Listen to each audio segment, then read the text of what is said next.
यह रही आपकी कहानी का नया, ज्यादा साफ और दमदार रीराइट, थोड़ा और ड्रामेटिक और फ्लोइंग स्टाइल में। सुमित्रा दादी ने जब चुपके से राजेश्वरी की बिल्ली चुरा ली, तो उन्हें अंदाजा भी नहीं था कि इसका अंजाम कितना बड़ा होने वाला है। जैसे ही राजेश्वरी को अपनी बिल्ली गायब होने का पता चलता है, उनका गुस्सा 7वें आसमान पर पहुंच जाता है। पूरे घर में हड़कंप मच जाता है। राजेश्वरी इधर उधर भागते हुए बार बार एक ही सवाल पूछती है, मेरी बिल्ली कहाँ गई? किसी ने देखा क्या? घर के सभी लोग इकट्ठा हो जाते हैं, लेकिन किसी को कुछ समझ नहीं आता। धीरे धीरे उनका गुस्सा और बढ़ता है और वह सख्त लहजे में चेतावनी देती है, अगर किसी ने मेरी बिल्ली छुपाई है तो मैं उसे छोड़ूंगी नहीं। उधर एक कोने में खड़ी सुमित्रा दादी सब कुछ चुपचाप देख रही होती है, चेहरे पर हल्की सी मुस्कान के साथ। यहीं से कहानी में आता है पहला बड़ा ट्विस्ट। फ्लैशबैक शुरू होता है। रात का सन्नाटा, पूरा घर सो चुका होता है।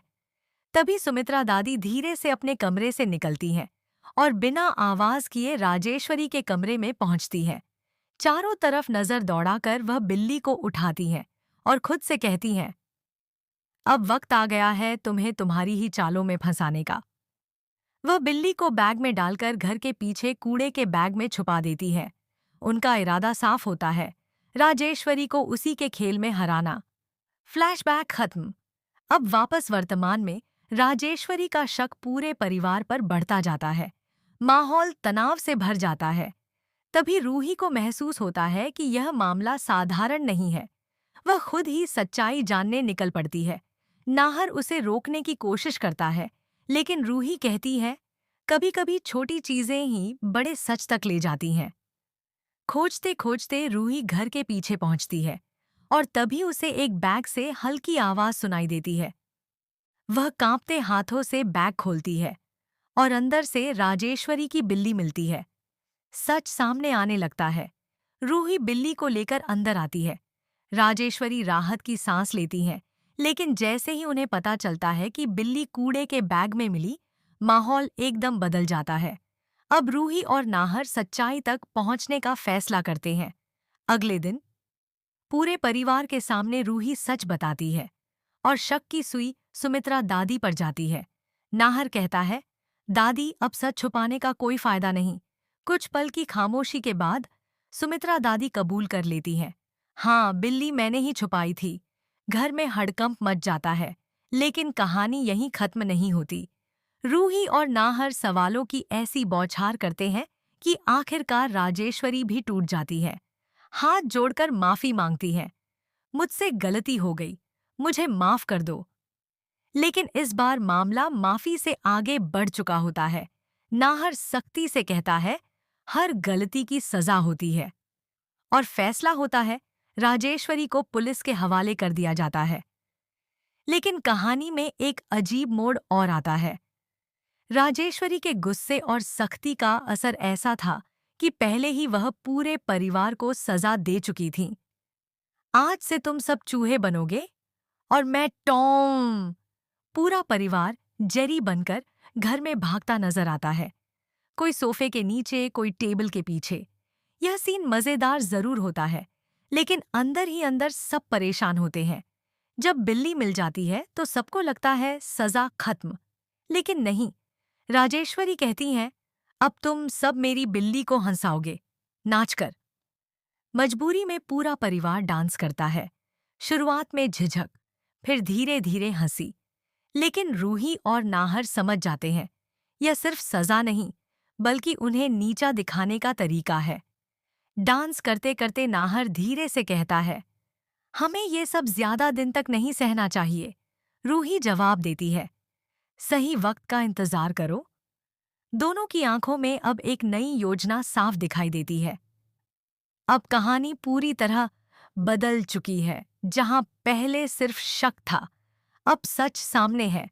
लेकिन सवाल अभी भी बाकी है, क्या परिवार में शांति आएगी या फिर कोई नई साजिश सब कुछ फिर से उलझा देगी? अगर चाहो तो मैं इसे डायलॉग स्क्रिप्ट, एपिसोड फॉर्मेट या यूट्यूब स्टोरी टेलिंग स्टाइल में भी बदल सकता हूँ। कहानी यहीं खत्म नहीं होती। अगले कुछ दिनों तक घर का माहौल अजीब सा शांत रहता है। बाहर से सब कुछ सामान्य दिखता है, लेकिन अंदर ही अंदर बहुत कुछ बदल चुका होता है। राजेश्वरी के जाने के बाद पहली बार घर में सुकून तो होता है, मगर एक डर भी बना रहता है, कहीं फिर से कुछ गलत न हो जाए। रूही और नाहर अब पहले से ज्यादा सतर्क हो जाते हैं। एक रात रूही को हल्की सी आहट सुनाई देती है। वह धीरे से उठती है और कमरे से बाहर झांकती है। घर के पीछे वाले हिस्से से किसी के चलने की आवाज आ रही होती है। रूही फुसफुसाते हुए नाहर को उठाती है। नाहर, कोई है बाहर?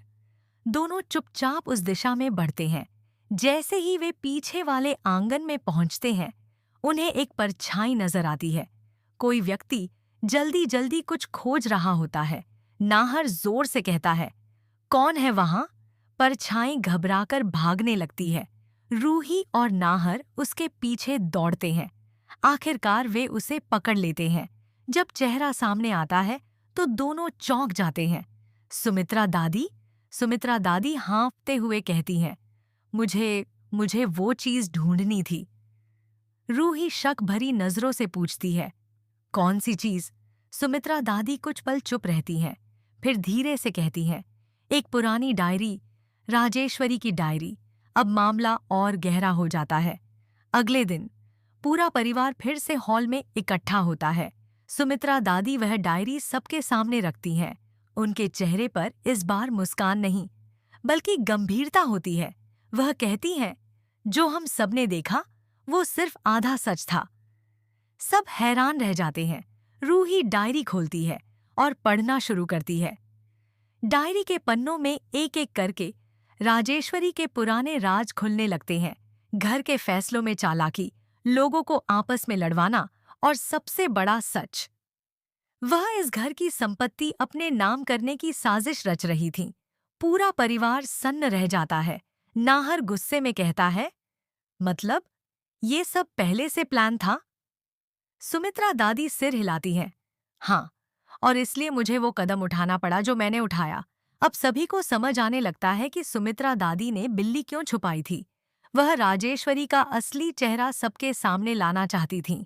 लेकिन तभी दरवाजा जोर से खुलता है।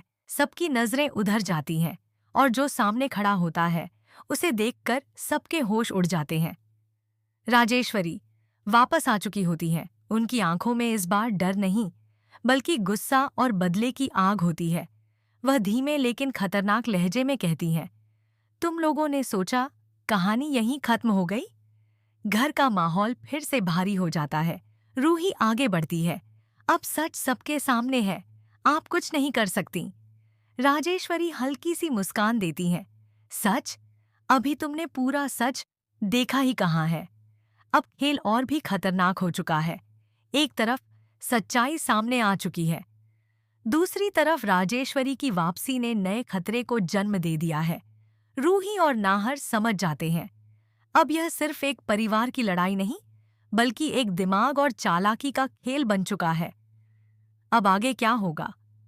क्या राजेश्वरी कोई नया खेल खेलेगी? क्या सुमित्रा दादी का प्लान पूरा था, या अभी कुछ बाकी है? और सबसे बड़ा सवाल, क्या रूही और नाहर इस बार भी जीत पाएंगे? अगर चाहो तो मैं इसका पार्ट 3 और ज्यादा थ्रिलर प्लस ट्विस्ट भी लिख सकता हूँ।